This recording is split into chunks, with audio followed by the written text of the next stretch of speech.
জনগণের রাজনীতি নাকি রাজনীতির জনগণ? রাজনীতির আয়নায় কতটা প্রতিফলন জনগণের, তাদের অবস্থান কোথায়, সেই হিসেবটি বুঝতে যমুনা টেলিভিশনের রাজনীতির এই আয়োজনে পুরো সময় আপনাদের সাথে আছি আমি রোকসানা আঞ্জুমান নিকোল।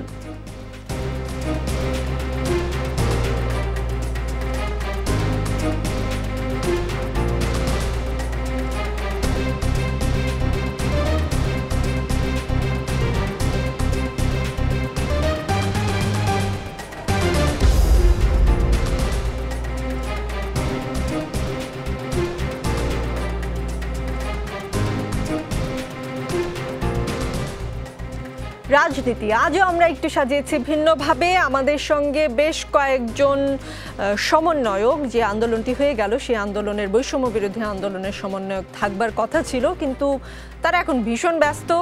অনেকে কথা দিয়েও আসলে শেষ পর্যন্ত আসতে পারেনি। কিন্তু আমরা বৈষম্য বিরোধী ছাত্র আন্দোলনের সমন্বয়ক নুসরাত তাবাসসুমকে পেয়েছি। তাবাসসুমের সাথে আলাপটা শুরু করি, তারপরে দেখি আর কাকে কাকে যুক্ত করা যায়। নুসরাত তাবাসসুম, আমি একটু পেছন থেকে শুরু করতে চাই। এখন তো সরকার গঠন হয়ে গেছে, আন্দোলনে, আপনাদের যে আন্দোলন সেই আন্দোলনে আপনারা বিজয়ী হয়েছেন, আপনারা আনন্দ উল্লাস করেছেন।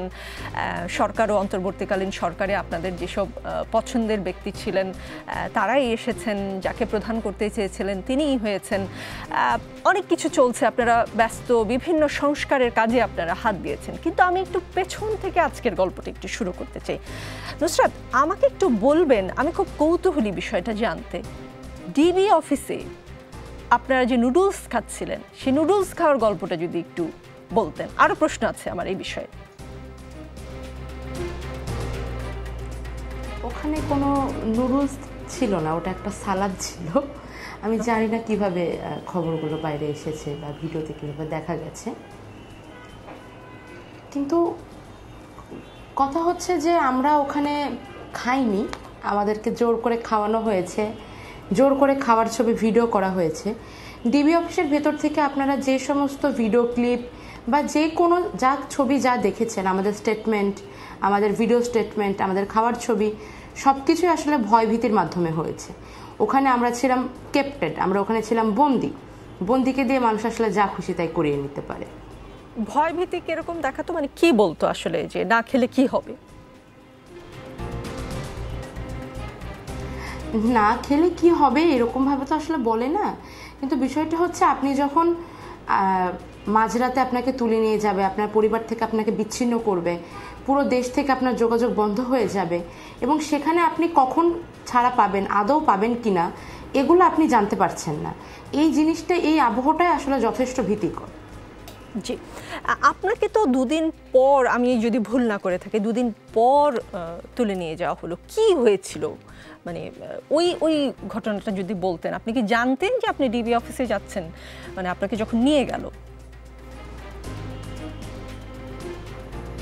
না, অবশ্যই জানতাম না যে আমাকে কোথায় নিয়ে যাওয়া হচ্ছে, কিন্তু যারা আমাকে নিতে এসেছিল তারা পরিচয় দিয়েছিলেন যে তারা আইন শৃঙ্খলা রক্ষাকারী বাহিনীর সদস্য, এবং আমাকে শুরুতে ডিবিতে নেওয়াও হয়নি। আমাকে প্রথমে ডিজিএফআইয়ের যে অফিসটা আছে কচুক্ষেত, ওখানে নিয়ে যাওয়া হয়। কিছু মুহূর্ত পরেই সেখান থেকে আমাকে ডিবি অফিসে ট্রান্সফার করা হয়। তারা এসেছিলেন রাত 4:30টার একটু পরে, তিনটা দরজা ভেঙে তারা এসেছিলেন আমাকে নিতে।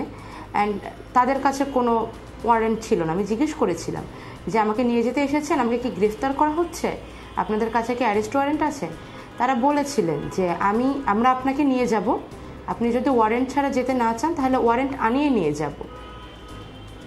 জি, মানে মূলত এটাই বোঝানো যে ভালোই ভালোই চলে গেলে ভালো হয়। জি, আপনি তো আপনার বাসায় ছিলেন, 3টা দরজা ভাঙা হয়েছে, একটু যদি বর্ণনা করতেন। 3টা দরজা ভাঙা হয়েছে বলতে, তারা প্রথমে বিল্ডিংয়ের নিচের যে দরজাটা, মেন গেট, সেটা ভেঙে তারা ভেতরে এসেছে। তারপরে আমি যে ফ্ল্যাটে ছিলাম, তারা ভুলবশত তার উল্টা দিকের ফ্ল্যাটের দরজাটা ভাঙে, তারপরে আমার ফ্ল্যাটের দরজাটা। জি, তাবাসসুম মানে কোন পর্যায়ে এসে কখন এসে আপনারা ব্রিফ করলেন? মানে আপনাদেরকে দেখেছি আমরা ডিবি অফিস থেকে বলতে যে আপনারা আন্দোলন করছেন না, আর আপনারা এই আন্দোলনের ইতি টানলেন আর কি, সেই প্রেক্ষাপটটা যদি একটু বলতেন। আমাদেরকে আসলে আমাকে তো সব শেষে নিয়ে যাওয়া হয়েছিল আমার জানা মতে। আমাদের 5 সমন্বয়ক তার আগে থেকে ওখানে ছিলেন। আমাদের প্রথম কথাটা আমাদের সাথে একসাথে তারা বলেননি, একজন একজন করে নিয়েছেন, একজন একজনভাবে বলেছেন, এক একজনের ওপরে হয়তো এক একভাবে প্রেশার ক্রিয়েট করা হয়েছে। আমাকে বলা হয়েছিল যে ছাত্রদের মারছে সন্ত্রাসীরা, কিন্তু পুলিশদের কারা মারছে? ছাত্ররা যে আন্দোলন শুরু করেছে পুলিশরা তার জন্য মারছে। এই পুলিশ হত্যার দায়িত্ব সম্পূর্ণ ছাত্রদের। তারা যদি এখন এটা নিয়ে আমাদের জন্য মামলা করে, মামলা আমরা একা খাবো না, মামলা আমাদের পরিবার সমেত খাবে। আরও নানান ধরনের কথাবার্তা। সব কিছু আসলে চাচ্ছি না যে দেশের মানুষের সামনে আসুক, কারণ আমরা যেটার মধ্যে দিয়ে গিয়েছি দেশের মানুষ তার থেকে অনেক বেশি যন্ত্রণার মধ্যে দিয়ে গিয়েছে। আসলে এতদিন পরে এসে ডিবি অফিসের ঘটনাগুলো বলা, দেশ যে রক্তক্ষয়ী সংগ্রামের মধ্যে দিয়ে গিয়েছে তারপরে বলাটা আমাদের জন্য লজ্জাজনক। কারণ আমরা যথেষ্ট সাফার করেছি সত্য, কিন্তু আমরা বেঁচে তো আছি। জি নিশ্চয়ই। আমাকে সেভাবে বলা হয়। তারপরে আরও নানান ধরনের জি প্লিজ বলুন। আমি কেন জানতে চাচ্ছি, দেখেন অনেক ত্যাগের বিনিময়ে, আপনাদের ভাষায় অনেক ত্যাগের বিনিময়ে এবং অনেক প্রাণ ঝরেছে, আমরা দেখেছি অনেকে প্রাণ দিয়েছেন এই আন্দোলন বা জয়ের জন্য। কিন্তু আমরা সাংবাদিক হিসেবে কিছু কিছু প্রশ্নের উত্তর জানতে চাই যেগুলো অজানা। যেমন আপনি বললেন যে আসলে আপনারা যখন খাচ্ছিলেন সেটা কোনো একটা সালাদ, সেটা জোর করে ভিডিও করানো, সেইটা নিয়ে যে কন্ট্রোভার্সি তৈরি হয়েছিল, সেইটা নিয়ে জনমনে নানান প্রশ্ন এখনও আছে।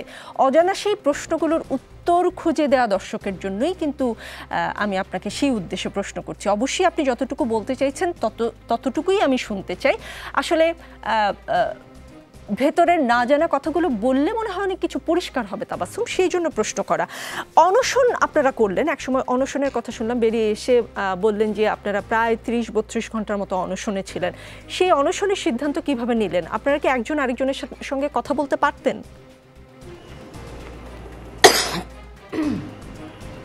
আমাদের প্রথম যেদিন আমাদের অভিভাবকদের ডাকানো হয় সেটা ছিল মঙ্গলবার। অভিভাবকদের যখন নিয়ে যাওয়া হয় তখন আমরা এক মুহূর্তের জন্য আমাদের দেখা সাক্ষাৎ হয়েছিল। আর আসলে ডিবি অফিসের ভিতরে যখন হাঙ্গার স্ট্রাইক শুরু করলেন নাহিদ ইসলাম, আসিফ মাহমুদ আর আবু বকর মজুমদার, সেই খবরটা আসলে ছড়িয়ে যায় একরকম, পুরো ডিবি অফিসের সবাই এই খবরটা জেনে যায়। তারা আসলে ভাবেনি যে আমরা ওই অবস্থাতে ওখানে 3-4 দিন থাকার পরেও এরকম একটা কার্যক্রম শুরু করতে পারবো। বলতে পারেন উড়ো খবরেই জেনেছি, কিন্তু আমরা তাৎক্ষণিক মুহূর্তে সিদ্ধান্ত নিই যে আমরাও হাঙ্গার স্ট্রাইকে চলে যাব। আর আসলে ওই মুহূর্তে আমাদের অনশন করা ছাড়া ভেতরে থেকে আমাদের আর কোনো প্রতিবাদ করার উপায়ও ছিল না। আর ওই দিন মঙ্গলবারের কথা আপনার যদি মনে থাকে, আপনি মনে করে দেখতে পারেন যে ওই দিন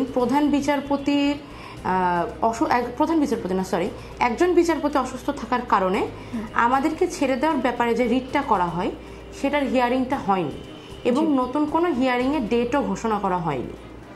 এটার পরে আসলে আমরা বুঝতে পারছিলাম না যে আমাদের ভাগ্য আসলে আমাদের কোথায় নিয়ে যাচ্ছে। আমরা শেষ চেষ্টা হিসেবে অনশন শুরু করেছিলাম।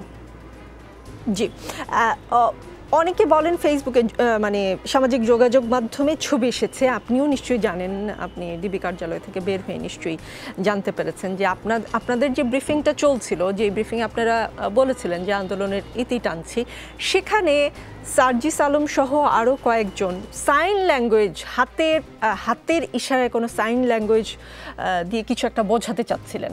আসলেই কি আপনারা কোনো সাইন ল্যাঙ্গুয়েজ ব্যবহার করেছিলেন, নাকি এটা শুধুই সামাজিক যোগাযোগ মাধ্যমে এমনি ভাইরাল হলো? আমার মনে হয় এই প্রশ্নটার উত্তর সার্জিস ভাই সবচেয়ে বেশি ভালো দিতে পারবে। আচ্ছা, তার সঙ্গে এই বিষয়ে কথা হয়নি আপনার? আমি চাচ্ছি, যেহেতু সার্জিস ভাইয়ের নামটা উল্লেখ করে আপনি বলেছেন এবং আমি বের হয়ে আসার পরে দেখেছি যে ওনার হ্যান্ড সাইন নিয়ে সবচেয়ে বেশি কথা হয়েছে, আমার মনে হয় এই উত্তরটা ওনার কাছে খুঁজলেই সবচেয়ে বেশি ভালো হবে।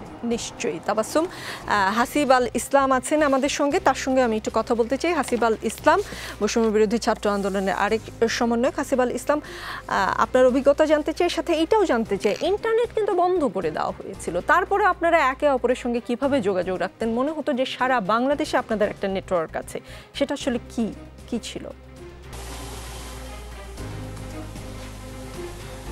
আচ্ছা দেখুন, যে ইন্টারনেট বন্ধ হয়ে গেলেও কিন্তু আমাদের মধ্যে যেই সম্মিলিত আমাদের মধ্যে যেই একতাটা ছিল সেটা কিন্তু আসলে কখনোই বিচ্ছিন্ন করা যায়নি। আসলে দেখুন, আমরা অনেক সময় আমাদের মধ্যে অনেকটা সমস্যা হতো, আমরা কারোর সাথে যোগাযোগ করতে পারতাম না। বিভিন্ন সময় আমরা ভিন্ন নাম্বার ইউজ করে আমাদের অন্য সমন্বয়কদের সাথে যোগাযোগ করার চেষ্টা করতাম, এবং আমরা কিন্তু সবসময় যখনই আমাদের প্রোগ্রামের ঘোষণাগুলো ছিল তখন দেখা গেছে যে কি আমরা অনেক সমন্বয়কের সাথে কথা বলতে পারিনি। তারপর আমাদের যখন একটা প্রোগ্রামের ঘোষণা হয়ে যেত তখন কিন্তু আসলে যখন এটা সংবাদ মাধ্যমে আসতো কিংবা অন্য কোনো মাধ্যমে আসতো কিংবা লোকজন সেটা যদি জানতে পারতো, এই দেশের ছাত্র জনতা কিন্তু স্বতঃস্ফূর্তভাবে সেই কর্মসূচি বাস্তবায়ন করতো। ইন্টারনেট বন্ধের মধ্যেও কিন্তু আসলে সেই কর্মসূচিগুলো চলমান থাকতো, এবং ইন্টারনেট বন্ধ করার আগে কিন্তু আমরা একটি ঘোষণা দিয়ে রেখেছিলাম যে আমাদের যেই শাটডাউন কর্মসূচিটি ছিল, প্রথম যখন কারফিউ দেওয়া হয় সেই শাটডাউন কর্মসূচিটি কিন্তু অব্যাহত থাকবে। তো এই দেশের ছাত্র জনতা যারা ছিল তারা কিন্তু এই শাটডাউন কর্মসূচি স্বতঃস্ফূর্তভাবে অব্যাহত রেখেছে, এবং আমাদের যে আন্দোলনটি রয়েছে সেটা চূড়ান্ত আন্দোলনের আমরা মনে করছি যে আমাদের প্রথম ধাপে আমরা কিন্তু সফল হয়েছি। জি, আপনারা মানে আপনাদের জেনারেশনটাকে বলা হয় যে আই হেট পলিটিক্স জেনারেশন। আপনারা এত বড় আন্দোলন করে ফেললেন, বলা হয় যে এই জেনারেশন সারাক্ষণ মোবাইলে মুখ গুজে থাকে, আপনারা এত বড় একটা রেভলিউশন করে ফেললেন, কি করে করলেন?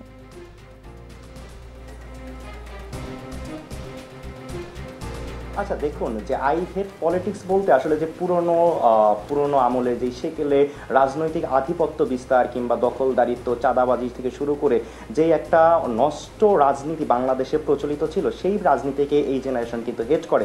এই জেনারেশন আসলে রাজনীতিতে পরিবর্তন চায়, রাজনীতিতে সংস্কার চায়, এবং একটা সুস্থ ধারার রাজনৈতিক পরিসর নির্মাণ করতে চায় বাংলাদেশে। এই জন্যই কিন্তু আমরা স্বতঃস্ফূর্তভাবে আন্দোলনটি করেছি এবং ফ্যাসিবাদের পতন ঘটিয়েছি, এবং যে ফ্যাসিবাদী ব্যবস্থাটা বাংলাদেশে রয়েছে সেই ফ্যাসিবাদী ব্যবস্থার কিন্তু আমরা এখন বিলোপ করতে চাচ্ছি রাষ্ট্র সংস্কারের মধ্যে দিয়ে। জি, নুসরাত তাবাসসুম, আন্দোলন করলেন, এখন রাষ্ট্র সংস্কারে হাত দিয়েছেন, রাষ্ট্রে বৈষম্য বিলোপ করার চেষ্টা করছেন, কোনটা বেশি কঠিন? আন্দোলন করাটা কঠিন ছিল নাকি এখন রাষ্ট্র সংস্কারটা বেশি কঠিন মনে হচ্ছে? আসলে দেশ ও জনতা যদি পাশে থাকে তাহলে কোনোটাই কঠিন না, কিন্তু হ্যাঁ, রাষ্ট্র সংস্কার বেশি কঠিন, কারণ রাষ্ট্র সংস্কার একটা দীর্ঘদিনের কাজ। আন্দোলনে আসলে বুক পেতে মরার মতো সাহস রাখা যায়, কিন্তু রাষ্ট্র সংস্কারের জন্য জনগণের কাছ থেকে হাত পেতে দোয়া চাওয়া লাগে। আমি আন্দোলন যখন করেছি তখন আমি দেখেছি শিক্ষার্থীরা কিভাবে এগিয়ে এসেছে, public university, private university, national university, school, college, তারপরে অভিভাবকরা আমাদের সঙ্গে যোগ দিলেন, বিভিন্ন পেশার মানুষ আমাদের সঙ্গে যোগ দিলেন, এবং শেষ কয়েকটা দিন যেভাবে সম্মিলিত শক্তির উপস্থিতি আমরা দেখেছি, রাষ্ট্র সংস্কারের কাজেও যদি আমরা জনগণের সেই সম্মিলিত উপস্থিতি দেখতে পাই, সেই সম্মিলিত একতা দেখতে পাই, তাহলে আমার মনে হয় রাষ্ট্র সংস্কারও মানে সহজ হয়েই যাবে। জি, আপনারা নিজেরা একটা আন্দোলন করে এখানে এসেছেন, এখন সনাতন ধর্মাবলম্বীরা একটা আন্দোলন করছে, বিক্ষোভ করছে, বিভিন্ন জায়গায় হিন্দু ধর্মের লোকেদের উপর হামলা হয়েছে, তারা অভিযোগ করছে। আপনারা অন্তর্বর্তীকালীন সরকারকে কি পরামর্শ দেবেন? আপনারা নিজেরা আন্দোলন করেছেন, এখন একটি আন্দোলন বা বিক্ষোভকে আসলে একটা সমাধানের দিকে নিয়ে যেতে হবে, কি পরামর্শ দেবেন? আমি বলতে চাই, যে কোনো আন্দোলন প্রচণ্ড শক্তিক্ষয়ী একটি কাজ হয়। আমরা যেটার মধ্যে দিয়ে গিয়েছি সেটার মধ্যে দিয়ে খুব অল্প কিছুর জন্য বা হয়তো অনেক কিছুর জন্য এটার মধ্যে দিয়ে কাউকে যেতে না হোক। আপনারা রাষ্ট্রের দায়িত্ব নিয়েছেন, এবং আমরা এই সরকারকে নিয়ে অনেক আশাবাদী। আমরা দেখেছি যে প্রত্যেক ধরনের মানুষের মধ্যে থেকে এখানে প্রতিনিধিদের আগমন হয়েছে। আমরা বলবো যে আপনারা সবাই মিলে তাদের কাছে আসুন, তাদের সাথে বসুন, এবং তারা কি বলতে চায় সেটা দেখুন। আর একই সঙ্গে সনাতন ধর্মাবলম্বী ভাইদের বলতে চাই, আপনারা বলে কোনো কথা নেই, এই বাংলাদেশ আমাদের সবার, আমাদের প্রত্যেকের জাতীয়তা, আমরা বাংলাদেশী। আপনারা নিজেদেরকে বিচ্ছিন্ন ভাববেন না। আপনাদের দাবি দেওয়া মানে আমাদের সবার দাবি দেওয়া, এখানে আপনাদের আমাদের কোনো বিভেদ নাই। আপনারা আপনাদের দাবি দেওয়া জানান, পেশ করুন। আমার বিশ্বাস এই অন্তর্বর্তীকালীন সরকার যে আশা ভরসার প্রতীক হয়ে উঠতে চাচ্ছে বা যে আন্দোলনের মধ্যে দিয়ে এই সরকার উঠে এসেছে, তারা আসলে আমাদেরকে হতাশ করার জন্য আসেনি। আপনারা যে কোনো বিচ্ছিন্ন কার্যকলাপ করার আগে একবার অন্তত চেষ্টা করুন আপনাদের দাবি দাওয়াগুলো সুষ্ঠুভাবে তুলে ধরার। এবং অবশ্যই অন্তর্বর্তীকালীন সরকারের প্রতি আমার আহ্বান থাকবে, আপনাদের জন্মলগ্ন মাত্র শুরু হয়েছে, আপনাদের দিকে দেশের মানুষ তাকিয়ে আছে অনেক আশা ভরসা নিয়ে। আপনারা তাদের কাছে আসুন, তাদের কথা শুনুন। জি, আপনার যে মানুষের আশা পূরণ করতে এসেছেন সেটা প্রমাণ করতে হবে শুরু থেকে। জি, হাসিব আল ইসলাম, অনেকটা একই ধরনের প্রশ্ন আপনার কাছে। আপনারা একটা আন্দোলন করে এসেছেন, আরেকটি বিক্ষোভ আন্দোলন চলছে। আমরা দেখছি প্রথমে শাহবাগ থেকে শুরু হয়েছে, কিন্তু আজকে বাংলাদেশের বেশ কিছু জায়গায় আমরা দেখতে পেয়েছি অনেকটা আরেকটা আন্দোলন আসলে হচ্ছে, এখনো প্রতিবাদ হচ্ছে, বিক্ষোভ হচ্ছে, বিক্ষোভ হওয়ারই কথা। বেশ কিছু খবর এসেছে সংখ্যালঘুদের উপর। সংখ্যালঘু শব্দটা আমি বলতে চাই না, কেননা তারা আমাদেরই অংশ। সনাতন ধর্মের লোকেদের উপর হামলা হয়েছে। তাদের এই সমস্যা মিটমাট করার জন্য বা তাদের এই ক্ষোভ প্রশমন করার জন্য কি করবেন?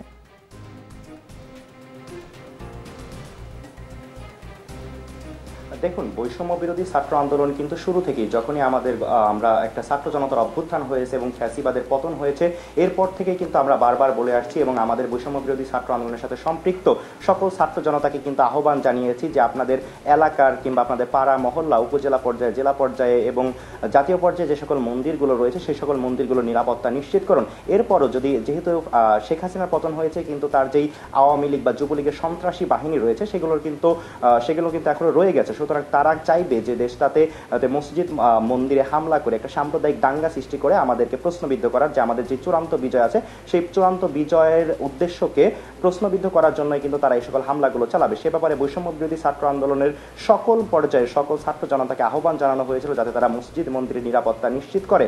এবং এই দায়িত্বটা কিন্তু শুধুমাত্র বৈষম্য বিরোধী ছাত্র আন্দোলনের নয়, এদেশের সকল জনগণের এবং যে প্রশাসন রয়েছে সেই প্রশাসনেরও কিন্তু।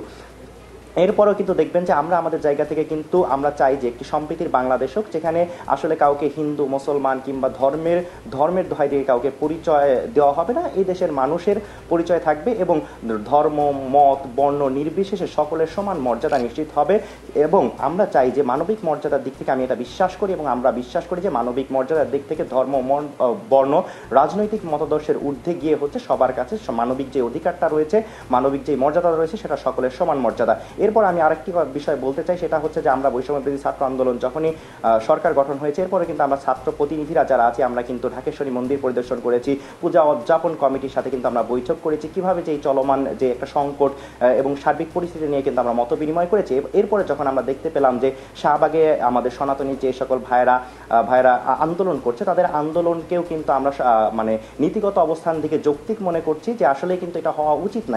একটি স্বাধীন দেশে এবং একটু ছাত্র জনতার অভ্যুত্থানের পরে এরকম কোনো ঘটনা কখনোই কাঙ্ক্ষিত নয়।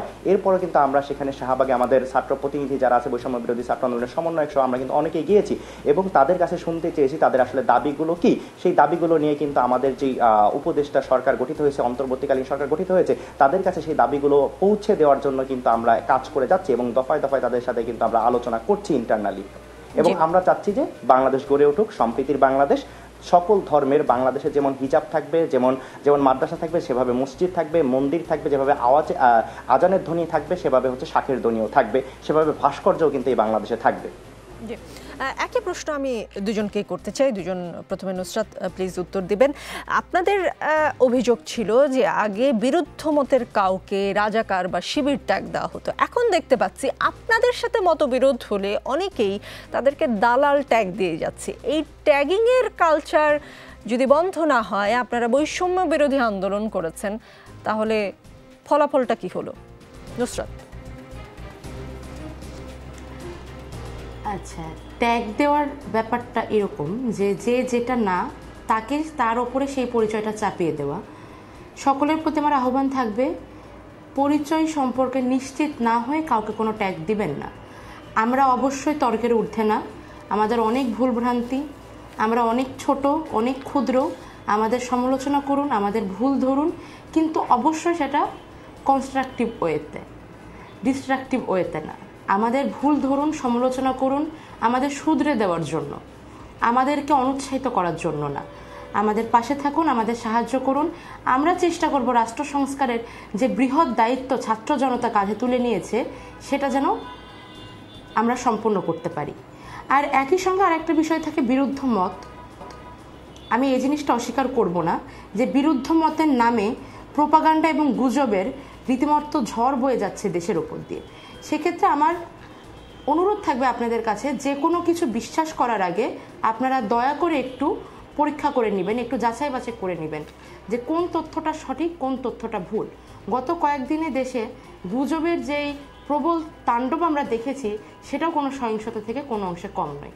আপনারা দয়া করে গুজব সন্ত্রাস থেকেও সাবধান থাকুন। জি, হাসিব আলী ইসলাম, ট্যাগিংয়ের কালচার কি বিলোপ হলো? বাক স্বাধীনতা এখন কেমন দেখছেন?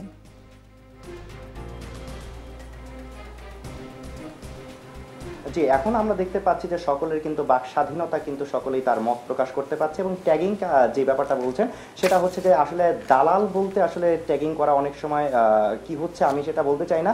তাহলে যারা এই যে ছাত্র জনতার যে অভ্যুত্থান হয়েছে, দেশের সর্বস্তরের সকল মতের সকল ধর্মের মানুষ কিন্তু আমাদের আন্দোলনে সাড়া দিয়েছিল এবং সকলের সম্মিলিত প্রচেষ্টায় কিন্তু আমরা একটা গণ অভ্যুত্থান কিংবা ছাত্র জনতার অভ্যুত্থান ঘটিয়েছি এবং একটা ফ্যাসিস্টের পতন ঘটিয়েছি। এবং আমাদের যেই পরবর্তী লক্ষ্য সেটা হচ্ছে যে এই ফ্যাসিবাদী ব্যবস্থার বিলোপ করা। এখন আমাদের এই ফ্যাসিবাদী ব্যবস্থার বিলোপের পথে যারা বাধা হয়ে দাঁড়াবে, যারা সংখ্যালঘুদের উপরে নির্যাতন করবে, হিন্দু ভাই বোনের উপর নির্যাতন করবে, মসজিদ মন্দিরে হামলা চালিয়ে সাম্প্রদায়িক দাঙ্গার দিকে যাবে, তাদেরকে শুধুমাত্র আমরা তাদেরকে দালাল বলে আসলে ট্যাগিং করা হচ্ছে না। তারা আসলে গণশত্রু। দেশের মানুষ, ছাত্র জনতা সকলে তাদেরকে গণশত্রু বলে বিবেচনা করে এবং তাদেরকে দেশের শত্রু হিসেবে বিবেচনা করে। আপনার মত প্রকাশের স্বাধীনতা অবশ্যই আছে, কিন্তু আপনারা যদি ছাত্র জনতার সাথে বিশ্বাসঘাতকতা করে এই ফ্যাসিবাদী ব্যবস্থাকে টিকিয়ে রাখতে চান, তাহলে আসলে এই দেশের মানুষ তাকে সমুচিত জবাব দেবে। এটা কোনো ট্যাগিং না, এটা কোনো ব্লেমিং না। তারা যেই কাজটা করছে সেটা হচ্ছে দেশের স্বার্থের বিরুদ্ধে তারা অবস্থান নিয়েছে, এজন্য আমরা তাদেরকে দেশের শত্রু এবং গণশত্রু হিসেবে বিবেচনা করছি। জি, হাসিব আল ইসলাম, আপনার কথাগুলো কেন জানি আমার কাছে মনে হলো যে এর আগে আমি ছাত্রলীগের বেশ কিছু সদস্যের সঙ্গে কথা বলেছি, তাদের কথার সাথে কোথায় যেন আপনার মিল পাচ্ছি। সমুচিত জবাব দেওয়া হবে, বিষয়টা আমি বুঝলাম না, সেটা কেমন জবাব দেওয়া হবে?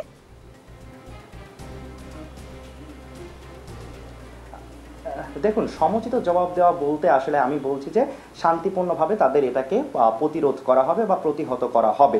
আমরা যেটা বলতে চাই, দেখুন যে এখন যে ফ্যাসিবাদী ব্যবস্থাটা যদি রাখা হয়, তাহলে আসলে কিন্তু এই দেশের মানুষজনের যে বাক স্বাধীনতা আছে সেটা কিন্তু তারা সেইভাবে প্রকাশ করতে পারবে না, কিংবা শান্তিপূর্ণ যে অবস্থান বা সম্প্রীতির বাংলাদেশ আমরা বলতেছি সেই বাংলাদেশ কিন্তু আসলে থাকবে না। দেখুন, এখন যে ব্যবস্থাটা বিদ্যমান আছে, এই ব্যবস্থায় যদি আপনি আমাকেও ক্ষমতায় বসান, তাহলেও কিন্তু আমার আচরণ কিন্তু সেই শেখ হাসিনার মতোই হবে।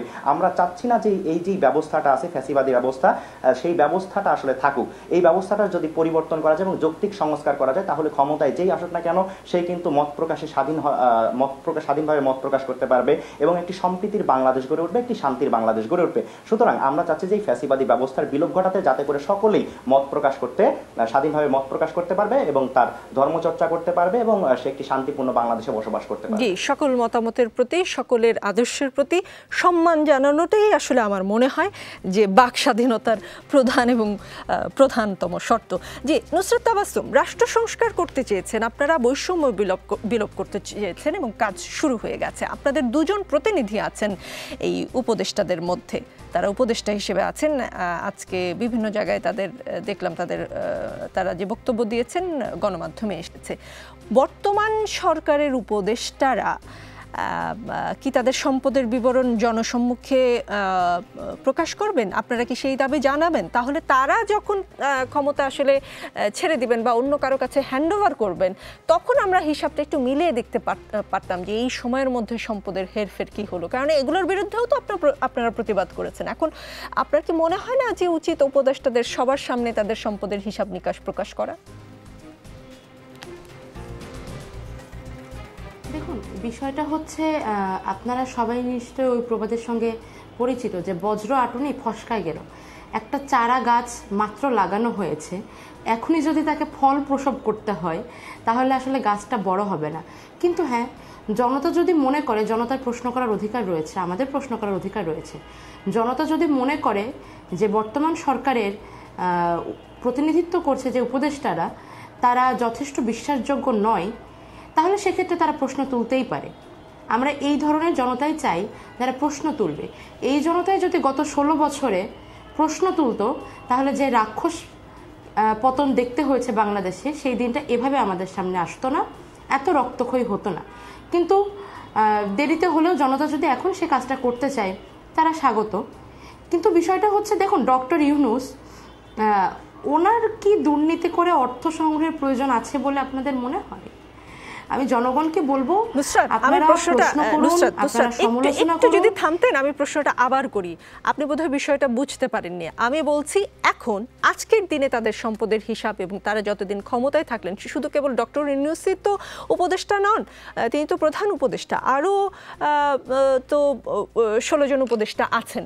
তাদের সহ সবার সম্পদের হিসাবটা যদি এখন প্রকাশ করা হয়, তারা যখন হ্যান্ডওভার করবেন তখনকার সাথে জনগণ মিলিয়ে দেখলে এক ধরনের স্বচ্ছতা আসতো না? সেটা জনগণের দিক থেকে যদি আওয়াজ না উঠে, আপনারা আওয়াজ উঠাবেন না? আপনারা তো জনতার মুখপাত্র হিসেবে এখন কাজ করছেন, আপনারা দাবি করেন।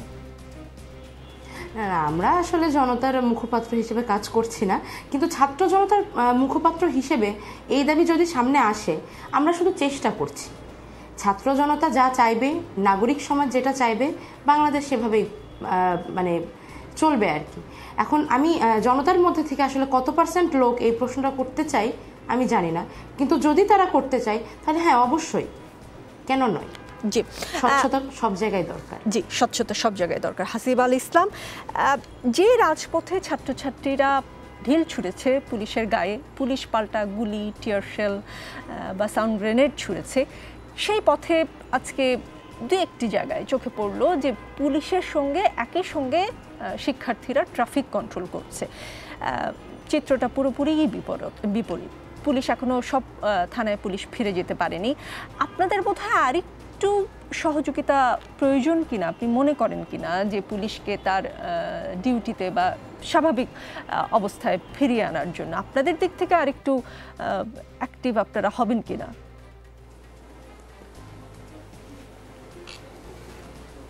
জি, অবশ্যই আমরা মনে করছি যে এই মুহূর্তে সকল প্রশাসনিক দায়িত্বে যারা রয়েছেন, যে সকল বাহিনীতে যারা আছেন, দেশের শান্তি শৃঙ্খলা ফিরিয়ে আনতে, দেশের মধ্যে শান্তিপূর্ণ অবস্থান ফিরিয়ে আনতে তাদেরকে এই মুহূর্তে তাদের যত দায়িত্বগুলো আছে, তাদের যে অফিস, হ্যালো জি শুনতে পাচ্ছি, প্লিজ বলুন, এই মুহূর্তে তাদেরকে তাদের জায়গায় চলে যাওয়া উচিত এবং তাদের যে রুটিন কার্যক্রম রয়েছে, তাদের যে রুটিন কার্যক্রম আছে সেইগুলো পরিচালনা করা উচিত। এবং দেশের সকল ছাত্র জনতাকে কিন্তু আমরা গণ অভ্যুত্থানের পরপরই আহ্বান জানিয়েছি যাতে তারা শান্তিপূর্ণ অবস্থান করে।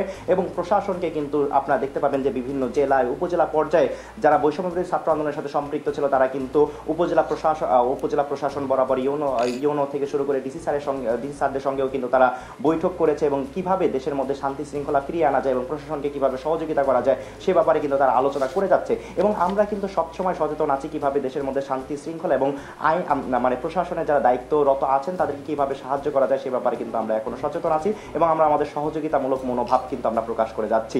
আমরা মনে করব যে পুলিশকেও তাদের যে থানাগুলো রয়েছে সেগুলোতে যাওয়া উচিত, তাদের কর্মস্থলে যাওয়া উচিত এবং দেশের মানুষের পক্ষে কাজ করা উচিত। এবং পুলিশকে আরো একটি বিষয় বলতে চাই যে তাদের আসলে দেশের মানুষের পক্ষে কাজ করা উচিত, যেহেতু তারা জনগণের ট্যাক্সের টাকায় পরিচালিত হয়। ক্ষমতায় যেই থাকুক না কেন তাদেরকে অবশ্যই ন্যায্যতার ভিত্তিতে দেশের মানুষের পক্ষে এবং দেশের মানুষের স্বার্থে কাজ করা উচিত বলে আমি মনে করছি। জি, আমাদের সঙ্গে বিরতি নিব। আমাদের সঙ্গে বিরতির পর যুক্ত হবেন আসাদুল্লাহ আল গালিব, তিনি সিলেটের সমন্বয়ক। রাজনীতিতে বিরতি বলে কিছু নেই, কিন্তু একটা বিরতি নিতে হচ্ছে আসলে। দেখছেন রাজনীতি। আমাদের সঙ্গে আছেন নুসরাত তাবাসসুম, বৈষম্য বিরোধী ছাত্র আন্দোলনের সমন্বয়ক, এবং আছেন হাসিব আল ইসলাম, তিনিও একজন সমন্বয়ক, আর আসাদুল্লাহ আল গালিব আছেন সিলেটের সমন্বয়ক। আসাদুল্লাহ আল গালিব, সিলেটের অবস্থা যদি একটু বলতেন। আপনারা আন্দোলন করলেন, এখন রাষ্ট্র সংস্কারে কাজ করছেন, আপনারা পথে পথে গ্রাফিতি আঁকছেন, ট্রাফিক কন্ট্রোল করছেন, সিলেটে আর কি হচ্ছে? ধন্যবাদ আমাকে যুক্ত করার জন্য। শুরুতে আমি দেশবাসীকে বিপ্লবী অভিনন্দন জানাতে চাই। আমাদের সিলেটের যদি সর্বশেষ অবস্থা বলি, আমরা একটি সফল বিপ্লব সম্পন্ন করেছি। দেশে যখন একটা ভয়ানক পরিস্থিতি ছিল, ঢাকায় যখন মানুষ দাঁড়াতে পারছিল না, ওই সময় আপনারা জানেন যে সিলেট এবং চট্টগ্রামেই আন্দোলনটা সব থেকে বড়।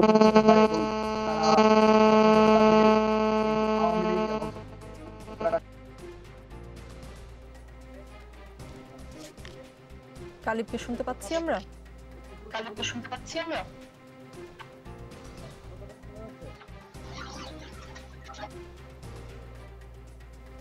না না, শুনতে পাচ্ছি না গালিবের প্রশ্ন।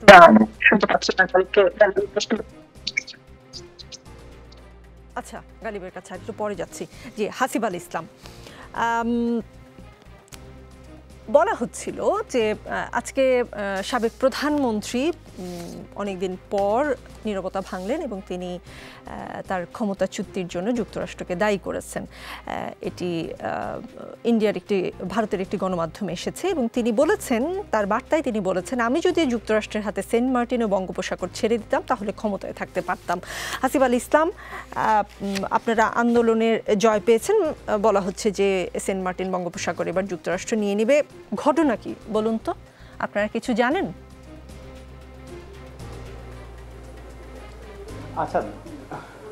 আচ্ছা দেখুন, তিনি আসলে ক্ষমতা যাওয়ার পর থেকে আমি মনে করব যে আসলে তিনি হয়তো বা খুব বেশি দুশ্চিন্তায় আছেন এবং দুশ্চিন্তায় আসলে উল্টাপাল্টা বকতেছেন। আসলে তার আসলে ক্ষমতা চলে যাওয়ার পর থেকে তিনি আসলে যেহেতু ক্ষমতা লোভী ছিলেন এবং মানে হচ্ছে অন্যায় পথে বেআইনিভাবে ক্ষমতা দখল করে রাখতে চেয়েছিলেন, তিনি এর আগে যে নির্বাচনগুলো ছিল সেই নির্বাচনে কিন্তু দেশের মানুষজনের ভোটে তিনি নির্বাচিত হননি। সুতরাং আমি তাকে বলবো যে আসলে প্রধানমন্ত্রীকে তাকে বলাটা কতটুকু যৌক্তিক হবে সেটা আমি বলতে চাচ্ছি না আসলে।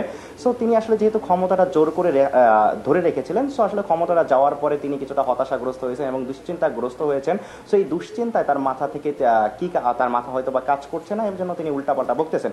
দেখুন, আমরা মনে করি যে যখন দেশের ছাত্র জনতার একটি বিপ্লব হয় কিনা ছাত্র জনতার অভ্যুত্থান হয়, তখন কিন্তু দেশের ছাত্র জনতা কিন্তু দেশকে সবচেয়ে বেশি প্রায়োরিটি দেয় এবং দেশকে সবচেয়ে বেশি ভালোবাসে এবং দেশের স্বার্থের কথা, জাতীয় স্বার্থের কথা সবার আগে চিন্তা করে। সুতরাং বাংলাদেশের আসলে শুধু সেন্ট মার্টিন বা অন্য কিছু কেন, এই দেশের 1 ইঞ্চি মাটিও এই দেশের ছাত্র জনতা ছেড়ে দেবে না।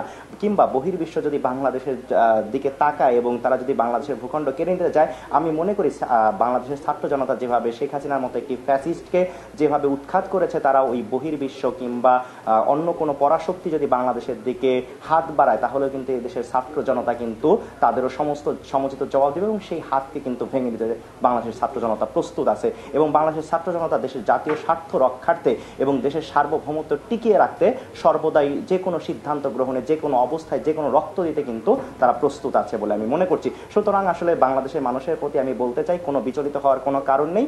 বাংলাদেশ থেকে কেউ 1 ইঞ্চি মাটিও কিন্তু কেউ কোনো প্রকার কোনো ছাড় দেওয়া হবে না এবং আমরা এখনো রাজপথে আছি। প্রয়োজনে আমরা আবার জীবন দেব, তবুও বাংলাদেশের 1 ইঞ্চি মাটিও আমরা কোনো বিদেশিদের হাতে তুলে দেব না। জি, 1 ইঞ্চি মাটিও বিদেশিদের হাতে তুলে দেবেন না। শেখ হাসিনা সাবেক প্রধানমন্ত্রী ছিলেন, আমার মনে হয় ব্যক্তিগত আক্রমণ না করাই ভালো।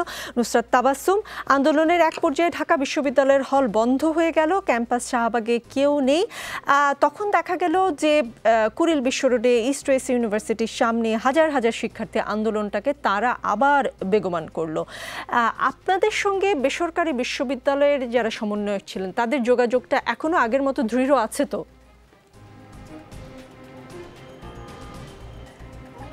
হ্যাঁ, মানে আসলে তখনকার যে বিষয়টা, সবার সাথে যে সবার যোগাযোগ, বিষয়টা তো এমন নয়।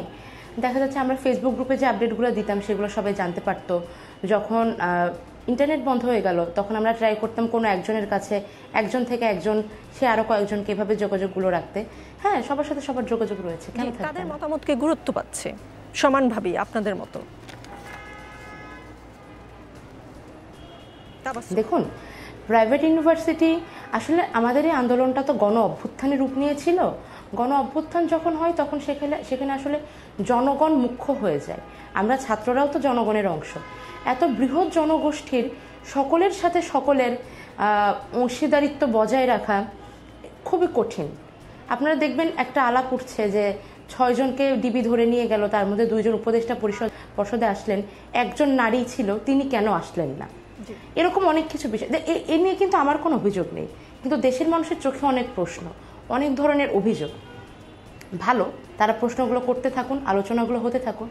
কিন্তু বিষয় হচ্ছে যে অনেক ধরনের ঘটনাবলী ঘটছে তো এখন, মদত দেওয়া, উস্কানি দেওয়া।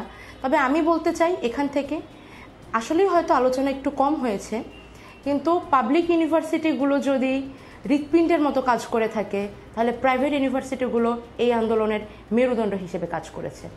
17 তারিখে যখন পাবলিক বিশ্ববিদ্যালয়গুলো বন্ধ হয়ে গেল, আমাদেরকে পুলিশ দিয়ে ভয় দেখিয়ে বোমাবাজি করে হল থেকে চলে যেতে রাতের বেলা বাধ্য করা হলো, তখন যদি প্রাইভেট ইউনিভার্সিটির স্টুডেন্টরা রাস্তায় নেমে না আসতো, তাহলে আজকের যে বাংলাদেশ, এই বাংলাদেশ আমরা পেতাম না। প্রাইভেট ইউনিভার্সিটির সকল স্টুডেন্টদের সাহসকে, দৃঢ়তাকে এবং তাদের মননশীলতাকে আমি স্যালুট জানাই, এবং আপনাদের জানাতে চাই কৃতিত্ব যতটা পাবলিক ইউনিভার্সিটির ততটাই আপনাদের, কোনো কোনো ক্ষেত্রে হয়তো বেশি। কারণ যখন আমাদেরকে সরিয়ে দেওয়া হয়েছিল দেশের সেই ক্রান্তি লগ্নে, আপনারা ভয় না পেয়ে এগিয়ে এসেছেন। আপনারা এই আন্দোলনের মেরুদণ্ডের মতো শক্ত হয়ে থেকেছেন। আপনাদের এই কাজের কৃতজ্ঞতা প্রকাশ করার ভাষা নেই আমাদের কাছে। জি, আমরা কি আব্দুল্লাহ আল গালিবকে পেলাম? পাওয়া যাচ্ছে তাকে? হ্যাঁ, গালিব, যে প্রশ্নটা আপনাকে করেছিলাম প্লিজ উত্তর যদি দিতেন। শুরুতেই ধন্যবাদ যমুনা টেলিভিশনকে আমাকে সুযোগ দেওয়ার জন্য। আমি দেশবাসীকে শুরুতেই বিপ্লবী সালাম জানাতে চাই। আমাদের সিলেটের যে সর্বশেষ পরিস্থিতি আপনি জানতে চেয়েছেন, আপনি ইতিমধ্যেই বলেছেন যে আমরা সিলেটে গ্রাফিতি করেছি, ট্রাফিক নিয়ন্ত্রণের কাজ করছি। পাশাপাশি আমরা সিলেটের যে বিভাগীয় কমিশনার আছেন, ডিসি মহোদয় আছেন, মেট্রোপলিটন পুলিশ আছেন, ডিআইজি মহোদয় আছেন, তাদের সাথে মিলে আমরা একযোগে কাজ করছি। তাদের সাথে আমরা মিটিং করেছি। আমরা সিলেটের যে আইন শৃঙ্খলা পরিস্থিতি, এটা দ্রুত স্বাভাবিক করার জন্য প্রশাসনের সাথে একযোগে কাজ করছি। এবং সিলেটে আপনারা যদি দেখেন, গোটা দেশের তুলনামূলক যে বিশৃঙ্খলা, সেটা সব থেকে কম পর্যায়ে আছে, এবং শিক্ষার্থী এবং জনতারা মাঠে আছে বিধায় এই শৃঙ্খলাটা আমরা এখন পর্যন্ত নিয়ন্ত্রণে রাখতে পারছি। এবং সিলেটের শিক্ষার্থীরা যে আশা নিয়ে, যে স্বপ্ন নিয়ে এই বিপ্লবটা সম্পন্ন করেছে, তারা তার জন্য মাঠ পর্যায়ে কাজ করছে। তারা মানুষের সাথে কথা বলছে, আগামীর বাংলাদেশ মানুষ কেমন চায় তাদের কাছ থেকে মতামত নিচ্ছে, সেগুলো নোট করছে। সেগুলো আমরা আমাদের যে অন্তর্বর্তীকালীন সরকার, আমাদের যে বিপ্লবী সরকার গঠন হয়েছে, তাদের কাছে আমরা মানুষের মতামতগুলো নিয়ে পাঠিয়ে দিব। এবং আমরা আশা করছি, আমরা ছাত্র জনতারা যে এরকম একটা দেশ চাই, নতুন বাংলাদেশ চাচ্ছি, আমাদের মতামতের উপর ভিত্তি করে অন্তর্বর্তীকালীন সরকার সেটা বাস্তবায়ন করবে। জি, নুসরাত, কোটা সংস্কার আন্দোলন ঘিরে যারা আটক হয়েছিলেন তারা অনেকেই মুক্তি পেয়েছেন, আমরা দেখেছি। সবাই মুক্তি পেয়েছেন কিনা সেই ইনফরমেশন আপনার কাছে আছে কিনা জানতে চাই। অনেক কিশোরও আটক হয়েছিলেন, তাদের বিরুদ্ধে মামলা হয়েছে। এ নিয়ে আপনাদের কি উদ্যোগ? না, সকলে মুক্তি পেয়েছে বলে আমার মনে হয় না। কারণ আসলে দেশব্যাপী তখন ব্লক রেট দিয়ে এতজনকে তুলে নিয়ে যাওয়া হচ্ছিল, আসলে কতজন গ্রেফতার হয়েছিল, কতজন এখনো গুম আছে, কতজন মুক্তি পায়নি, এই খবরগুলো আসলে সুস্পষ্টভাবে জানাটা খুব কঠিন।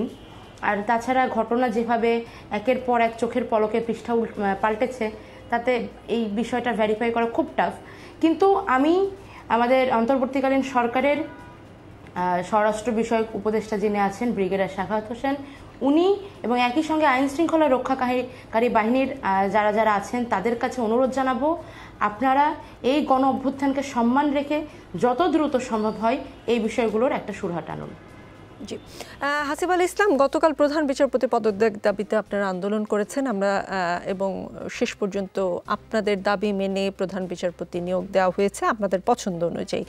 এখন বিশ্ববিদ্যালয় সহ বিভিন্ন ক্ষেত্রে উপাচার্য সহ অন্যান্য পদে নিয়োগ দেওয়ার ক্ষেত্রে আপনারা আপনাদের পছন্দ অপছন্দ বলছেন। এক্ষেত্রে কি আপনার কি মনে হয় যে আপনাদের পছন্দ অপছন্দ কোনো কি বায়াসনেস তৈরি করছে? যোগ্য লোকদের উপর কোনো যোগ্য লোক যদি থেকে থাকেন, মানে আমি আসলে আপনাদের বিষয়টাই আসলে বুঝতে চাচ্ছি যে আপনারা আপনাদের পছন্দের লোকদের বিভিন্ন জায়গায় যাচ্ছেন, সেটাকে আপনাদের মূল্যায়ন কি সেটা নিয়ে। আচ্ছা, আচ্ছা, শুরুতেই আমরা বলতে চাই যে দেখুন, আসলে এখানে আমাদের পছন্দ অপছন্দের কিছু নেই। আমরা যেটা মনে করছি যে এই যে একটা গণহত্যা চালানো হয়েছে, ছাত্র হত্যা চালানো হয়েছে এবং ইন্টারনেট অফ করে দিয়ে যোগাযোগ বিচ্ছিন্ন করে শিক্ষার্থীদের হলে গুলি চালানো হয়েছে, ক্যাম্পাসে টিয়ারশেল মারা হয়েছে, শিক্ষার্থীদের রক্ত ঝরানো হয়েছে যে ক্যাম্পাসগুলোতে, সেই ক্যাম্পাসগুলো ভিসি এবং প্রক্টর স্যার যারা ছিলেন তাদের কিন্তু সুস্পষ্ট মদদে কিন্তু এই হত্যাকাণ্ডগুলো সংগঠিত হয়েছিল। সুতরাং আমরা চাচ্ছি না যে আসলে কোনো হত্যাকারী আসলে কোনো দেশের এত বড় মর্যাদাপূর্ণ পদে আসলে থাকুক। সেখানে আমাদের পছন্দ অপছন্দ বলতে তো আসলে কিছু নেই। আমরা চাচ্ছি যে যারাই এই গণহত্যার সাথে সংশ্লিষ্ট ছিল তারা যাতে তাদের সেই ক্ষমতায় না থাকে, তারা তাদের সেই পদে না থাকে এবং তাদের পদে যারা আসলে প্রকৃত পক্ষেই আসলে যোগ্য, যারা আসলে কখনোই আবার কোনো ঘটনা সংঘটিত হলে সেখানে যাতে ছাত্র হত্যা না করা হয়, গণহত্যা না করা হয়, সে ব্যাপারে তারা সক্রিয় ভূমিকা পালন করতে পারবে, এরকম ব্যক্তিদেরকেই আমরা আসলে সে সকল পদগুলোতে, সে সকল গুরুত্বপূর্ণ পদগুলোতে আমরা দেখতে চাচ্ছি। যারা আমরা আসলে এখানে আমাদের পছন্দের লোক বসাতে যাচ্ছি না, আমরা চাচ্ছি যে যারা গণহত্যার সাথে সম্পৃক্ত ছিল এবং যাদের স্পষ্ট মদদে এই গণহত্যা সংগঠিত হয়েছে তারা যেন তাদের ওই যেই সকল দায়িত্বশীল পদে থেকে যতটা পেশাদারিত্ব আচরণ করা দরকার ছিল তাদের পেশাদারিত্ব আচরণ তারা করেনি, এজন্য আমরা তাদের পদত্যাগ চাচ্ছি। জি, নুসরাত তাবাসসুম, হাসিব আল ইসলাম এবং আসাদুল্লাহ আল গালিব, আপনারা তিনজনই আছেন। আপনারা এই বৈষম্য বিরোধী ছাত্র আন্দোলনের সঙ্গে শুরু থেকে। আমার প্রশ্নগুলো খানিকটা কোনো প্রশ্ন আপনাদের কাছে কঠিন মনে হতে পারে আপনারা মাত্রই আসলে একটি আন্দোলন শেষ করে রাষ্ট্র সংস্কারে মাত্র হাত দিয়েছেন, এখনই আপনাদেরকে কেন এত জবাবদিহিতার আওতায় আনছি। আসলে বিভিন্ন গণমাধ্যম বা সামাজিক যোগাযোগ মাধ্যম ঘেটে যে প্রশ্নগুলো আমি পেয়েছি, যেগুলো আসলে আপনারা তো সবসময় জনমতের উপর গুরুত্ব দিয়ে আসছেন, জনমত, জনগণের একাংশ অনেকেই এগুলো আসলে জানতে চাচ্ছে। আমার মনে হয় আপনাদের মুখ থেকে প্রশ্নগুলোর উত্তর শুনলে তাদের মধ্যে যেসব কনফিউশন আছে সেগুলো দূর হবে বলেই আপনাদেরকে হয়তো কখনো কখনো আমি একটু কঠিন প্রশ্ন করছি। আমি নুসরাত তাবাসসুম, হাসিব আল ইসলাম এবং আব্দুল্লাহ আল গালিব তিনজনকে একটি প্রশ্ন করতে চাই, তিনজনের কাছ থেকে আমি উত্তর শুনতে চাই। হাসিব আল ইসলামকে দিয়ে আমি শুরু করতে চাই। আপনাদের এই প্ল্যাটফর্ম, বৈষম্য বিরোধী ছাত্র আন্দোলনের প্ল্যাটফর্ম থেকে 15ই আগস্টের জন্য আপনারা কি কি কর্মসূচি নিয়েছেন?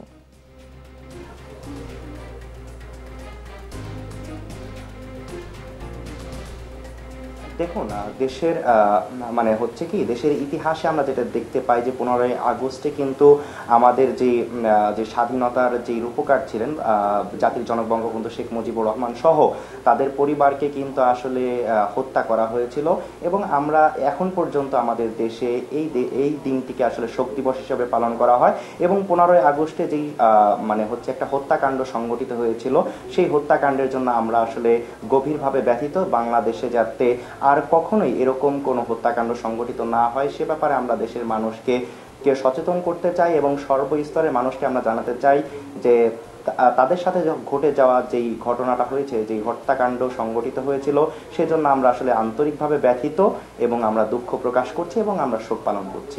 জি, নুসরাত তাবাসসুম, একই প্রশ্ন।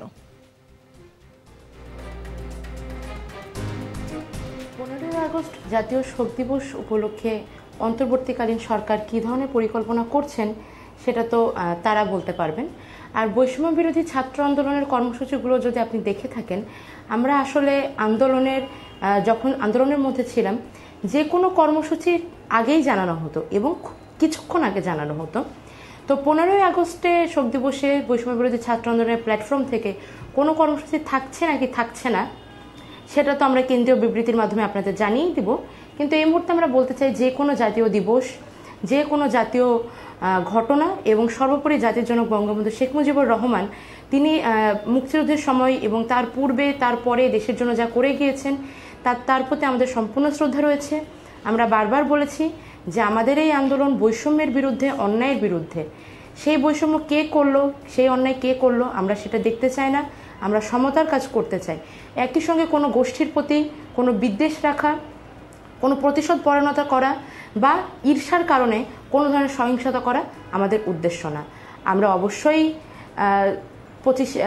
15ই আগস্ট 1975 সালের ঘটনার জন্য দুঃখ প্রকাশ করি এবং আমরা সেই জন্য অনেক দুঃখিত।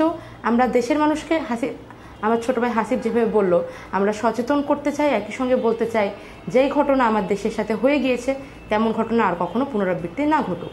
আর কর্মসূচি শোক জানানো বা অন্তর্বর্তীকালীন সরকারের কি করবে সেগুলো তো আসলে আমাদের জানার কথা না। আমাদের পক্ষ থেকে কি থাকবে না থাকবে সেগুলো আমরা অবশ্যই আপনাদের কেন্দ্রীয় বিবৃতির মাধ্যমে জানিয়ে দিই। জি, আমি কিন্তু বৈষম্য বিরোধী ছাত্র আন্দোলন প্ল্যাটফর্মের কথাই বলেছি। আসাদুল্লাহ আল গালিব, আপনার উত্তরটাও শুনে নিতে চাই। এখন বঙ্গবন্ধু শেখ মুজিবুর রহমান এদেশের একজন অসীমোদিত নেতা ছিলেন এবং বাংলাদেশ সৃষ্টিতে তার ভূমিকা অস্বীকার করার কোনো ধরনের সুযোগ নাই। আমরা যে কোনো ধরনের গণহত্যার বিরুদ্ধে সবসময় ছিলাম, এখনো আছি এবং আগামীতেও থাকবো। প্রত্যেকটা হত্যাই হচ্ছে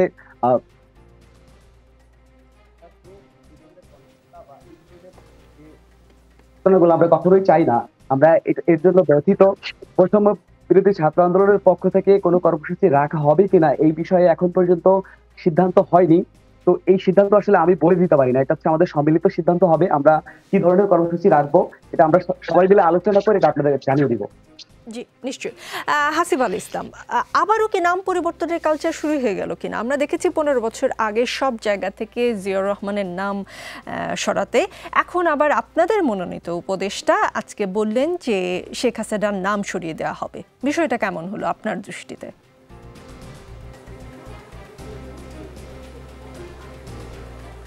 আচ্ছা, দেখুন না, মানে হচ্ছে তিনি যেই কাজগুলো করেছেন দেশের আপামর জনসাধারণ কিংবা ছাত্র জনতার উপরে যেভাবে গুলি চালানোর নির্দেশ দিয়েছেন, গণহত্যা সংগঠিত করেছেন, আমরা মনে করি যে আন্তর্জাতিক বিশ্বে তার মতো একজনের নামে বাংলাদেশের বিভিন্ন প্রতিষ্ঠান থাকা সেটা আমাদের জাতির জন্য একটা কলঙ্ক। এই জন্যই কিন্তু আমরা এটা চাচ্ছি যে কোনো গণহত্যাকারী নামে যাতে আসলে কোনো প্রতিষ্ঠান না থাকে। কেননা যখন আমরা বাংলাদেশকে ইন্টারন্যাশনাল পর্যায়ে রিপ্রেজেন্ট করতে যাব তখন যদি একজন গণহত্যাকারীর নাম যদি আমাদের বিভিন্ন দেশের বিভিন্ন প্রতিষ্ঠানের নাম হয়, তখন কিন্তু আসলে এই ব্যাপারগুলো আমাদের জাতীয় ভাবমূর্তি কিন্তু কিছুটা হলেও ক্ষুণ্ণ করবে। এজন্য আমরা চাচ্ছি যাতে কোনো গণহত্যাকারীর কোনো হত্যাকারীর নামে যাতে বাংলাদেশের কোনো প্রতিষ্ঠান না থাকে। এটা শুধুমাত্র আমাদের দাবি না, এটা দেশের মানুষের দাবি, দেশের সর্বস্তরের জনসাধারণের দাবি এটা।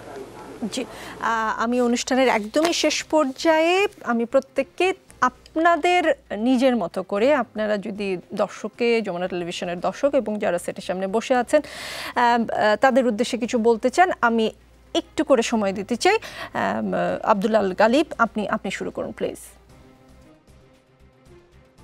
আমি দেশবাসীর উদ্দেশ্যে সর্বশেষ বলতে চাই যে আমরা একটা বৈষম্যহীন ইনসাফের বাংলাদেশের জন্য লড়াই করেছি, একটি সফল অভ্যুত্থান সম্পন্ন করেছি। যতক্ষণ না পর্যন্ত আমরা একটা নতুন বাংলাদেশ বিনির্মাণ করতে পারছি ততক্ষণ পর্যন্ত আমাদেরকে রাজপথে থাকতে হবে, আমাদেরকে লড়াইটা চালিয়ে যেতে হবে। আমাদের যে সরকার, আমরা যে বিপ্লবী সরকার গঠন করেছি, এই সরকারকে আমাদেরকে সহযোগিতা করে আমাদের নতুন বাংলাদেশ বিনির্মাণ পর্যন্ত তাদের পাশে থাকতে হবে। সকলকে এই সরকারের পাশে থেকে নতুন বাংলাদেশ বিনির্মাণের আহ্বান জানাচ্ছি। জি, হাসিব আল ইসলাম।